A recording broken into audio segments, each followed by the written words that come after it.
Good morning प्यारे विद्यार्थियों।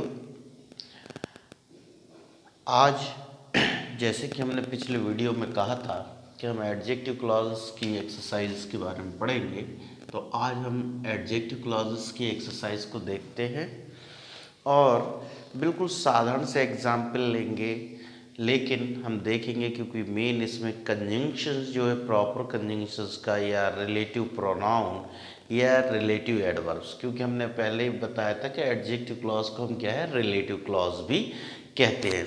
Adjective clause को हम रिलेटिव क्लॉज क्यों कहते हैं, इसका हमने आपको रीज़न भी बतलाया था कि इसमें यूज़ होने वाले कंजंक्शन जो होते हैं वो या तो रिलेटिव एडवर्ब होते हैं या रिलेटिव प्रोनाउन होते हैं।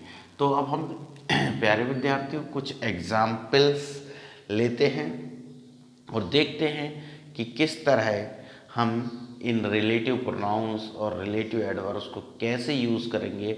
हम डबल सेंटेंस लेंगे, फिर उनको कंबाइंड करके उनको सिंगल सेंटेंस में कंबाइंड करेंगे। तो प्यारे विद्यार्थियों पहले हम इन एक्सरसाइज में लेते हैं। ये देखिए, जैसे हम आपके सामने पहले एक्सरसाइज ले रहे हैं। जैसे इसमें लिखा हुआ है, this is the man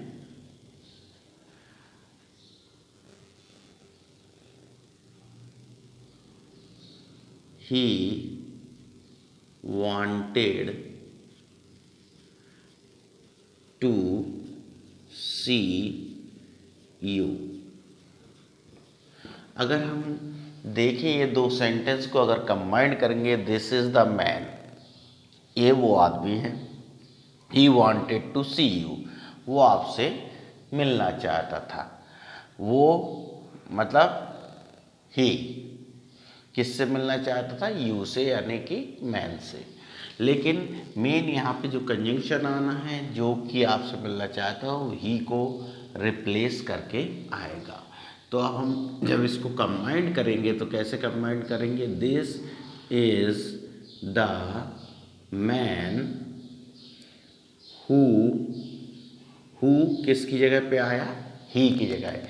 who क्यों लगाया है, क्योंकि हु जो है इस सेंटेंस में सब्जेक्ट के प्लेस पे है। और जैसे भी हमने पार्ट्स ऑफ स्पीच में पहले ही बताया था कि जो सब्जेक्ट की जगह पे आने वाले हु, विच, दैट, इसका आंसर देते हैं। तो ये सब्जेक्ट की जगह पे है ये प्रोनाउन, और ये नॉमिनेटिव है, इसलिए वहाँ पर ज़्यादातर हु, विच, दैट ऐसे क्वेश्चन बनाते। जब कंबाइंड करते तो इसी तरह से हम कंजंक्शन ढूंढते हैं। तो कंजंक्शन यहाँ हु ही क्यों लगाया, विच, दैट क्यों लगाया, क्योंकि ये मनुष्य की बात है, ही, इसलिए मैन होने पर हम हु का प्रयोग करते हैं। अब ये इस तरह से हमने इसको कंबाइंड किया, तो who wanted to see you.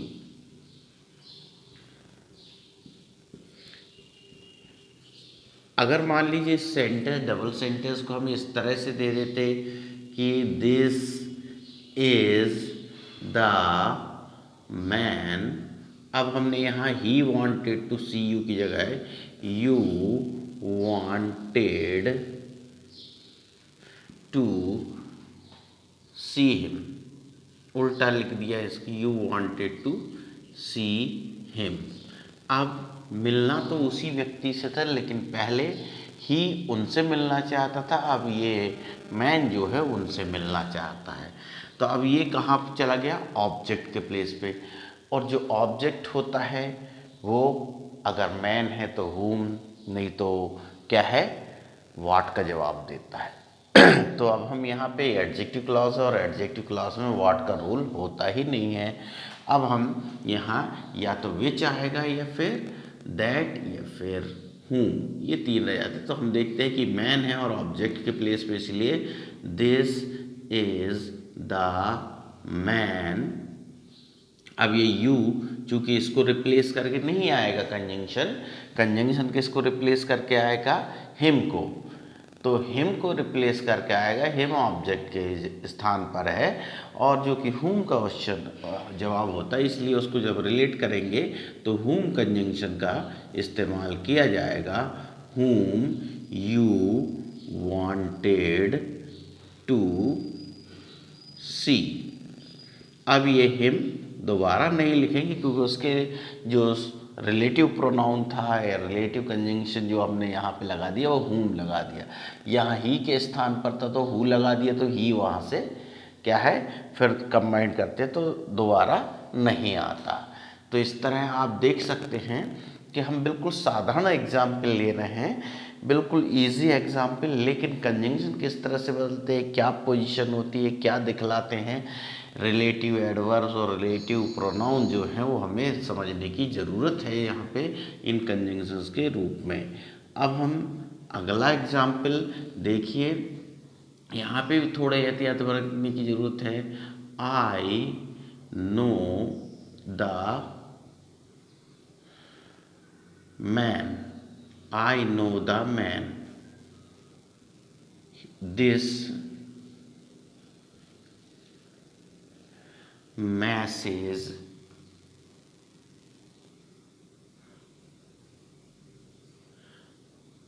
was intended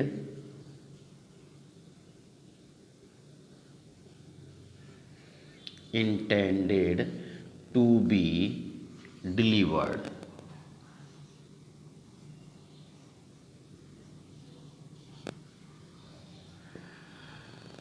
I know the man, this message was intended to be delivered. मैं उस आदमी को जानता हूँ, ये मैसेज उसे दिया जाना था। तो अब यहाँ बात आती है आई नो। अगर हम इसको यहीं पे लेके कर देंगे आई नो whom दिस में, अब इंटेंडेड टू बी डिलीवर्ड मतलब इस वो delivered to him this message was, लेकिन यहाँ पर ये नहीं भी लिखेंगे, टू हिम है, ये अंडरस्टूड रहेगा यहाँ पे। तो यहाँ पे हम क्या है उस आदमी को फिर अगेन वही ऑब्जेक्ट के प्लेस पे है जो इसको मैसेज दिया जाना था, तो यहाँ पे फिर अगेन आएगा whom this message was to be delivered. This message was intended to be delivered. Intended to be delivered. लेकिन यहाँ पे एक सावधानी ये रखनी है भाई कि I know what I know the man, उस आदमी, no what I know the man उसका आंसर हो गया, यानी कि द मैन नाउन फ्रेज हो गया। लेकिन अगर हम डायरेक्ट इसको जोड़ देते I know whom this message was to be delivered, तो फिर वही I know what I know, तो फिर उसका जवाब हो जाता था whom this message was intended to be delivered. ऐसे में ये नो पे जो क्वेश्चन उठा हुआ है व्हाट का, और ये पूरा क्लॉज व्हाट का जवाब हो जाता, तो ऐसे में वो नाउन क्लॉज कहलाता। लेकिन यहाँ पे अगर हम पूरा ऐसे लिखते हैं आई नो द मैन, उस आदमी को जानता हूँ, आई नो द मैन। अब यहाँ पे आई know what I know the man, which man, अब इस मैन के ऊपर कौन सा क्वेश्चन है, विच मैन। अब ये नाउन पे विच का क्वेश्चन आया। देखिए हमने पहले भी बताया था कि वर्ब पे व्हाट का क्वेश्चन रेज होता है तो नाउन क्लॉज तैयार करता है। अगर नाउन और प्रोनाउन पे विच का क्वेश्चन रेज हो गया या व्हाट काइंड ऑफ का, तो फिर वो क्या है, एडजेक्टिव क्लॉज हो या रिलेटिव क्लॉज हो जाता है। तो इस तरह से एडजेक्टिव क्लॉज कहलाएगा।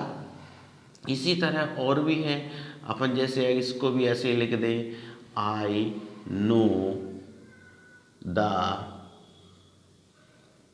Street, I know the street he lives there. मैं उस स्ट्रीट को जानता हूँ, ही लिव्स। अब हम यहाँ देयर भी ना लिखें तब भी चलेगा, क्योंकि हम डबल सेंटेंस का मैं क्लियर करने के लिए लिख दिया है, लेकिन ही लिव्स इतना छोड़ दें और आपसे बोला जाए कि एडजेक्टिव क्लॉज तैयार करिए, तो ऐसी क्लास अगर आपने इसमें ऐसा लिख दिया कि I know where he lives, तो फिर वो गलत हो जाएगा, क्योंकि फिर वो एडजेक्टिव क्लॉज नहीं कहलाएगा।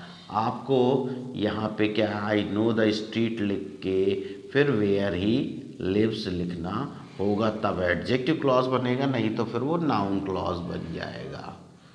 देखिए ये आप देख रहे हैं I know, what I know, the street, which street, where he lives. तो ये वेयर ही लिव्स क्या है, विच स्ट्रीट का जवाब है, विच प्लस नाउन का जवाब है। ये व्हाट का अगर हम डायरेक्ट जोड़ा I know where he lives, तो I know what I know where he lives, वो व्हाट का जवाब हो जाता, तो वो नाउन क्लॉज कहलाता। तो ये इनमें डिफरेंसेस हो जाते हैं, थोड़ा हमें इस बारीकी का ध्यान रखना है। और मैं वैसे भी कह रहा, आज मैं पूरे सिंपल से एग्जाम्पल्स लेकर आया हूँ जहाँ ज़्यादा समझने में दिक्कत नहीं होगी। सिर्फ बेसिक जो क्वेश्चंस थे, बेसिक बातें जो बताई थी, इनको आइडेंटिफाई करने के लिए, और इसी तरह जब कंबाइंड करेंगे तो हमने सही तरह से कंबाइंड किया या नहीं, इस चीज़ को जानने में मदद करते हैं। तो इसी तरह अब हम आगे देखते हैं, हमारे पास और भी चीज़ें हैं जिसको हमें समझना है। अब ये है this is the file, the boss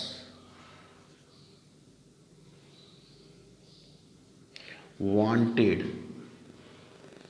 to see it, wanted to see it। तो हम ये देख रहे हैं यहाँ पे दिस इज द फाइल, ये वो फाइल है। The boss wanted to see it, boss इसको देखना चाहता था। जब इसको हम कंबाइन करेंगे तो ये वो फाइल है जिसे वो बॉस देखना चाहता था।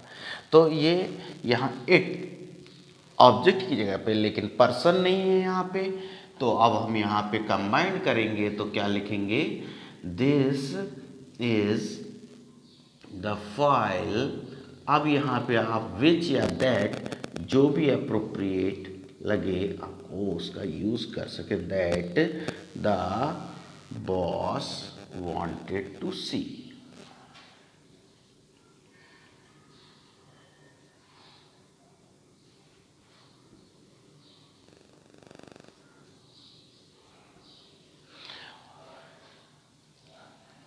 अब विच क्या है, मेनली उस चीज़ को फोकस करता है, मतलब इस पे अगर कोई स्पेशल फीचर्स वाले है, कुछ ऐसी है, तो फिर अपन विच का ही प्रयोग करेंगे। लेकिन सामान्य है, इंडिकेट कर रहा है कि वो है, तो फिर हम दैट का प्रयोग कर लेते हैं।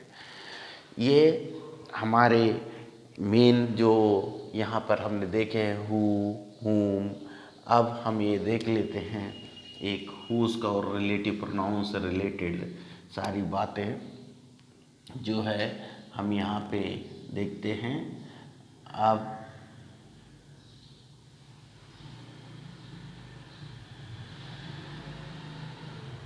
This is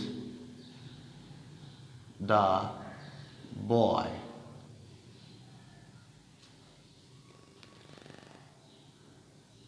his parents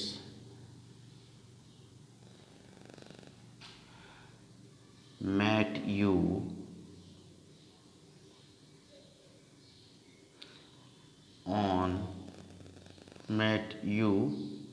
there, simple कर ले, met you there।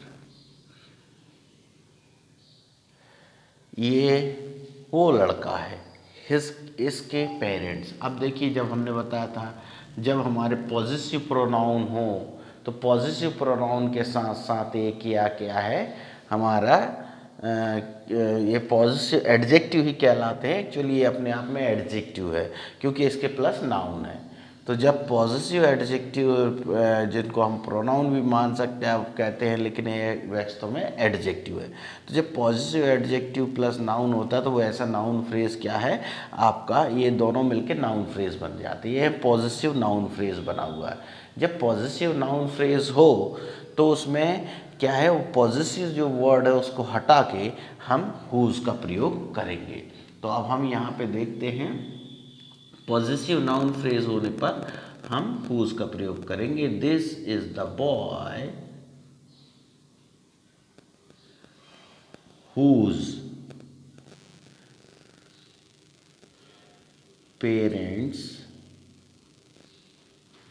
met you there, met you there। जब इस टाइप के his, my, इस टाइप के वर्ड्स हों, his हो, my हो, my, his, her, अब देयर, इस टाइप से जो वर्ड हों, इनके प्लस नाउन हो और उस इनकी जगह पे कोई आए तो वो हुज का आंसर होता है। इसलिए हमें वहाँ पर क्या है, हुज प्रोनाउन, ये हुज रिलेटिव प्रोनाउन का यूज़ करना होता है। अब इसके पश्चात हम आगे बढ़ते हैं और अदर एग्जाम्पल्स हम लेते हैं और उन अदर एग्जाम्पल्स के साथ साथ हम अन्य बातों को जानने का प्रयास करेंगे। इस तरह से हमारे जो है, आप देखेंगे कि किस तरह कहाँ पे किस प्रकार का कंजंक्शन इस्तेमाल करना चाहिए। और आपने देखा होगा ज़्यादा खास बात अभी तक जो एग्जाम्पल दिए हैं, जिन प्रोनाउन की जगह पे वो वर्ड आ रहे हैं या जिन मतलब प्रोनाउन की जगह पे हम रिलेटिव कंजंक्शन का इस्तेमाल कर रहे हैं, वो रिलेटिव प्रोनाउन या कंजंक्शन दोबारा उस वाक्य में नहीं आता। इस चीज़ को भी हमें नोट करते जाना चाहिए। तो अब हम अगला देखते हैं कि किस तरह अभी हमने केवल जो देखा था हु का देखा यूज़ करके, विच का देखा, हुज, हुम, दैट, ये सब क्या है, रिलेटिव प्रोनाउन थे। ज़रा हम इस चीज़ को और देख लें, क्योंकि इसी में हम थोड़ा एक दो एग्जाम्पल और देखना चाहते हैं। ये this book is very interesting, this book is very interesting।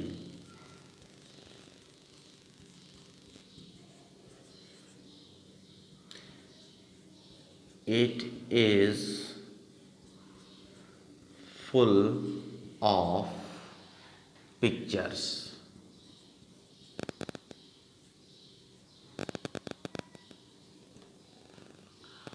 अगर हम इसको देखते हैं, this book is very interesting, अगर आप इसमें देखें कि ये बुक बड़ी इंटरेस्टिंग है, आप यहाँ पे देख रहे हैं कि बुक इंटरेस्टिंग है, ये इंटरेस्टिंग बुक है, यहीं पे उसका एडजेक्टिव बुक को डिफाइन करने वाले वर्ड जो इंटरेस्टिंग है ऑलरेडी यहीं पे पहले ही सेंटेंस में। दूसरी खास बात ये बताई जा रही कि ये क्या है, पिक्चर से बड़ी पड़ी है। अब इसको जब हम कंबाइन करेंगे तो हम किस तरह से लिखेंगे, अगर ऐसा नहीं लिख पाएंगे this book is full of pictures and very interesting, वो कंपाउंड। लेकिन अगर हम इसको लिखना कैसे होगा, जब हम एडजेक्टिव क्लॉज बनाएंगे तो अपन लिखेंगे this book which is full of pictures, which is full of pictures is very interesting, very interesting।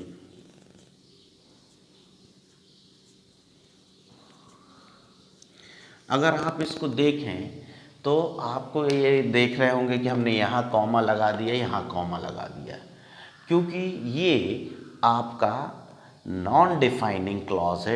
अभी तक हमने देखे सारे डिफाइनिंग, हमने ये पहले भी बताया था कि डिफाइनिंग और नॉन डिफाइनिंग दो तरह के एडजेक्टिव क्लॉज होते हैं। डिफाइनिंग मतलब क्या होता है, जो सामने नाउन लगा है वो यानी उसका जो एंटीसीडेंट कहलाता है उसी को डिफाइन करता है। ये कोई एडिशनल इन्फॉर्मेशन नहीं होती। लेकिन अगर हम देखें यहाँ पे जो पहला सेंटेंस है उसको डिफाइन करने वाला वर्ड था इंटरेस्टिंग, जो पहले ही लगा हुआ था। और ये हम अगर देखें this book is very interesting, ये ऑलरेडी में अपने आप में एक सेंटेंस था। It is full of pictures, ये एडिशनल इन्फॉर्मेशन है। तो जब इन्फॉर्मेशन एडिशनल होगी तो हमें वो क्या कहलाता है, नॉन डिफाइनिंग क्लॉज कहलाता है। यानी कि वहाँ बुक को डिफाइन नहीं कर रहे, बुक के बारे में ही बता रहे हैं। लेकिन अल्टीमेटली क्लॉज क्या है, नाउन को ही डिफाइन कर रहा है या डिस्क्राइब कर रहा है। अब वो डिफाइन नहीं कर रहा है, यहाँ पे क्या है, डिस्क्राइब कर रहा है, एडिशनल इन्फॉर्मेशन दे रहा है, नाउन के ही बारे में है। तो कहलाएगा तो एडजेक्टिव क्लॉज ही या रिलेटिव क्लॉज ही। लेकिन यहाँ वो एडिशनल इन्फॉर्मेशन दे रहा है, उसकी विशेषता क्वालिफाई नहीं कर रहा है, डिफाइन नहीं कर रहा है, उसका एडिशनल इन्फॉर्मेशन है, इसलिए हम इसको कॉमा से अलग कर देंगे, मार्क आउट। तो ये इस तरह का क्लॉज जो है वो नॉन डिफाइनिंग क्लॉज कहलाएगा। अब इसी तरह एक एग्जाम्पल और ले लेते हैं। अब कालिदास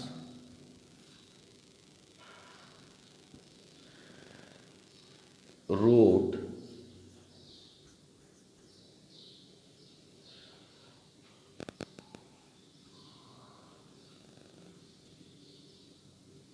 this, या सीधे कोई भी एक नाटक का, Kalidas wrote the Abhijnana Shakuntalam, Abhijnana Shakuntalam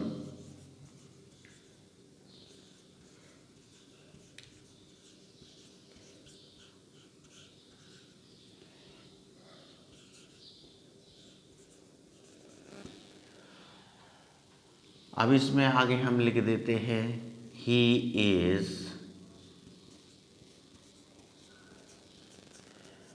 known as the Shakespeare of India. He is known as the Shakespeare of India.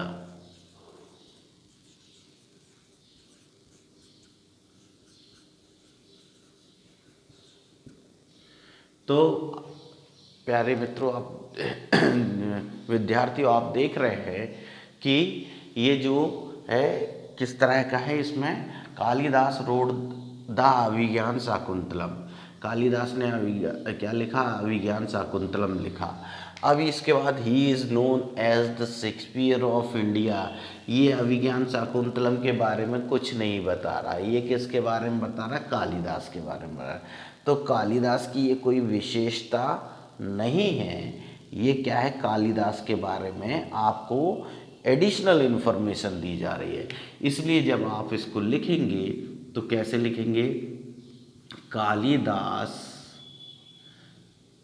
Who, अब यहाँ क्या है, ही के स्थान पे आएगा, तो ही के स्थान पे जो वर्ड आ रहा है वो हु आ रहा है, जो सब्जेक्ट के प्लेस पे और पर्सन के बारे में, इसलिए हु कंजंक्शन का प्रयोग किया जाएगा। Who is known as the Shakespeare of India,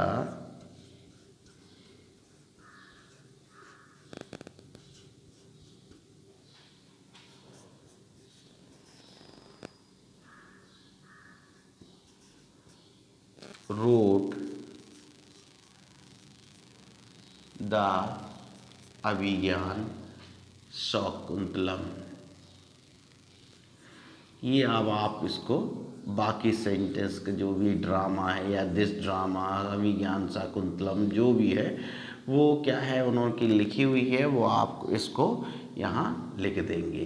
तो इस तरह से हम देखते हैं कि ये आपका एडजेक्टिव क्लॉज ये भी कहलाएगा, क्योंकि ये भी कालिदास जो है नाउन है और उसी को क्या है एडिशनल इन्फॉर्मेशन है। लेकिन आपको यहाँ भी कॉमा से इसे मार्क ऑफ करना पड़ेगा, क्योंकि ये सेंटेंस का इंटीग्रल पार्ट नहीं होगा, वो सेंटेंस का हिस्सा नहीं है। क्योंकि कालिदास रोड द अभिज्ञान शाकुंतलम, इतने में आपका पूरा बात हो जाती है कि वहाँ पूरा सेंटेंस कंप्लीट हो जाता है।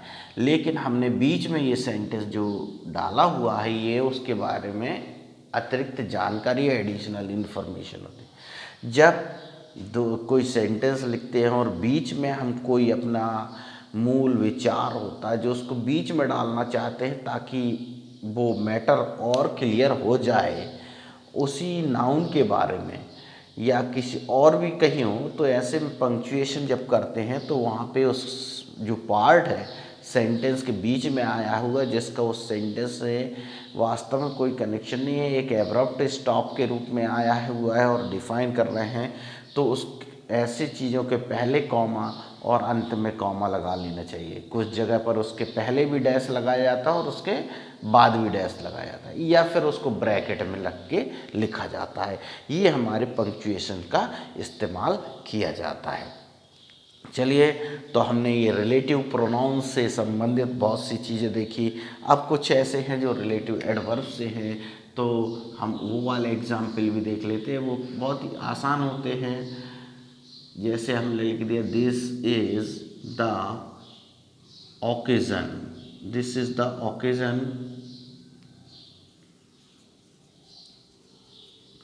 दे वर going to be married. This is the occasion they were going to be married. अब ये है, अगर जब इसको ज्वाइन करेंगे तो क्या करेंगे, this is the occasion,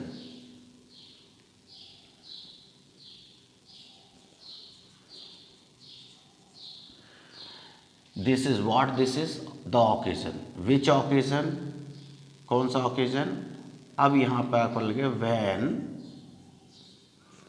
they were going to be married. अगर अपन ये पूरा सेंटेंस जो करते हो बाद में आ जाएगा। यहाँ पे हमने वैन कंजंक्शन के, क्योंकि यहाँ ना पर्सन है ना कोई थिंग है, बल्कि ये सीधा एक टाइम है, एक एब्स्ट्रैक्ट टाइम के बारे में है, तो टाइम के बारे में है, इसलिए वहाँ वैन कंजंक्शन का इस्तेमाल किया जाएगा। वेयर का तो हम पहले ही देख चुके थे इसी में, जब रिलेटिव का I know the place where he lives, तो क्योंकि वहाँ प्लेस की बात है, द प्लेस, तो द प्लेस, प्लेस के लिए वेयर शब्द होता है और टाइम के लिए व्हेन शब्द है। अब आगे देखते हैं, this is the reason he committed suicide।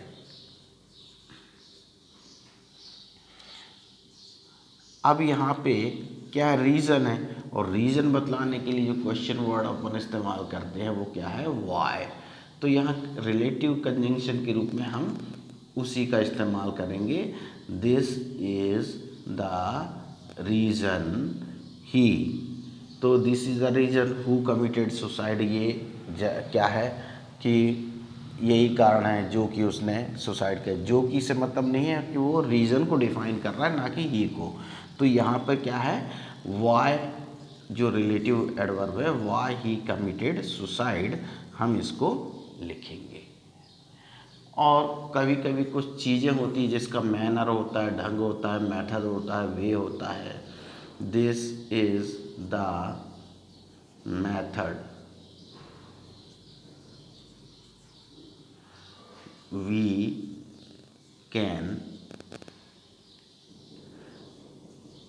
we can solve this sum।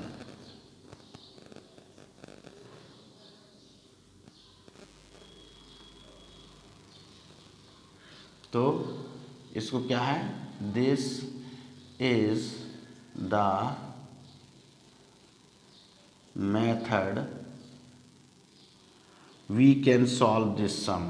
तो this is the method how we can solve this sum. अगर हम this is how we can solve this sum लिखेंगे तो this is what this is वो incomplete जो होता है sentence predicament वो नाउन क्लॉज हो जाएगा, इसलिए आपको this is the method, this is what, this is method, which method, how we can solve this sum. तो प्यारे विद्यार्थियों, इतने तरह के एडजेक्टिव क्लॉज है, कैसे उनको कंबाइन किया जा सकता है। ज़्यादातर हमारे adjective clause relative pronoun based होते हैं और ये रिलेटिव एडवर्ब से संबंधित क्वेश्चन ज़्यादातर एग्जाम्स में बहुत कम आते हैं, क्योंकि इनके लिमिटेड होते हैं और बहुत आसानी से आइडेंटिफाई, क्योंकि टाइम होता है तो वैन और प्लेस होता है तो वेयर, नहीं तो ये तो रीज़न और मेथड वे सही ईजी वे में आइडेंटिफाइड होते हैं। तो इसलिए ज़्यादातर रिलेटिव प्रोनाउन बेस्ड, तो रिलेटिव प्रोनाउन बेस्ड में हमें ये जानकारी रखनी चाहिए कि भाई वो ही मतलब सब्जेक्ट के प्लेस पे आने वाले वर्ड के लिए कंजंक्शन को ढूंढना है या ऑब्जेक्ट के प्लेस पे आने वाले कंजंक्शन के लिए वर्ड ढूंढना है, और अगर उनके लिए वर्ड ढूंढ रहे हैं तो किस जेंडर का है भाई। अगर मतलब मैं मेल हो या फीमेल हो, ना मास्कुलाइन या फेमिनाइन जेंडर हो, तो हु मैन पे आ रहा हो तो उसके लिए हम हु का प्रयोग कर लेते हैं, अगर वो क्या है सब्जेक्ट के प्लेस पे। ऑब्जेक्ट के प्लेस पे हो तो हुम का प्रयोग करते हैं, लेकिन अगर कोई थिंग हो ऑब्जेक्ट के प्लेस पे हो तो वहाँ पे विच का या दैट का प्रयोग किया जाएगा। सब्जेक्ट के प्लेस पे होने पे भी विच दैट का प्रयोग किया जा सकता है अगर वो ह्यूमन बीइंग से रिलेटेड ना हो, ठीक है। लेकिन अगर पॉजिटिव हो तो फिर हुज का प्रयोग करना होता है। तो इस तरह आपको ये सारी जानकारी अब आपको मिल चुकी है एडजेक्टिव क्लॉजेस के लिए डबल सेंटेंस कैसे कंबाइंड करके एडजेक्टिव क्लॉजेस तैयार करते हैं। और आपको पहले भी बता सकते हैं कि जहाँ नाउन क्लॉज मेन क्लॉज यानी एक इंडिपेंडेंट क्लॉज हो और प्लस उसके साथ एक डिपेंडेंट क्लॉज हो, वो सब मिलके क्या तैयार करते हैं कॉम्प्लेक्स सेंटेंसेस तैयार करते हैं। तो ये सारे सेंटेंसेस जो कंबाइन किए थे वो कॉम्प्लेक्स सेंटेंसेस थे। ओके, तो आज की क्लास हम यहाँ ख़त्म करते हैं। नेक्स्ट वीडियो में हम अब धीरे धीरे एडवर्ब अलग अलग तरह के एडवर्ब क्लॉज के बारे में जानेंगे, जो अब बहुत ही ग्रामेटिकल पॉइंट ऑफ व्यू से बहुत ही यूज़फुल होने जा रहे हैं, तो उनको आप ज़रूर देखिएगा। Okay, have a nice day, thank you.